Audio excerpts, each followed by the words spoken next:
Hi అండి, నమస్తే. Welcome to my channel. నేను రెగ్యులర్గా ఈవినింగ్ తినే సలాడ్ని అయితే చూపిస్తానండి.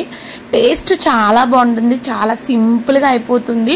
ఫస్ట్ తినడానికి కొంచెం కష్టంగా ఉండేది, కానీ తిని కొద్దీ ఆ టేస్ట్ చాలా బాగుంటుంది. ఇది తిన్నామంటే మన బాడీ అనేది ఇమీడియట్గా కూల్ అయిపోతుంది, అంత బాగుంటుంది అనమాట. అదేంటో చూపిస్తాను. ముందుగా ఒక బౌల్ తీసుకుని కీరాని తీసుకుని ఇలా స్లైసెస్ కింద చేసుకోండి. అలాగే బీట్రూట్, క్యారెట్ కూడా వేసుకోండి. నా దగ్గర క్యారెట్ అవైలబుల్గా లేదు కానీ నేను బీట్రూట్ వేసాను. ఇప్పుడు ఇందులోనే కొంచెం కర్డ్ వేసుకోండి, కొంచెం సాల్ట్, కొంచెం పెప్పరు, అలాగే కొంచెం జీలకర్ర పొడి వేసుకుని బాగా మిక్స్ చేసుకుని ఒక 2 మినిట్స్ అలా పక్కన పెట్టామంటే ఆ కీర బీట్రూట్ అన్నది చాలా సాఫ్ట్గా ఉంటుంది, టేస్ట్ కూడా బాగుంటుంది. 2 మినిట్స్ తర్వాత మార్నింగ్ బ్రేక్ఫాస్ట్ కింద కానీ, మధ్యాహ్నం స్నాక్స్ కింద, ఈవినింగ్ డిన్నర్ కింద తిన్నామంటే చాలా మంచిది. ఇది వెయిట్ లాస్ వాళ్ళకి చాలా బాగా యూజ్ అవుతుంది. నచ్చితే డెఫినెట్గా ట్రై చేయండి. వీడియో నచ్చిందంటే చిన్న లైక్ ఇవ్వడం మాత్రం మర్చిపోకండి.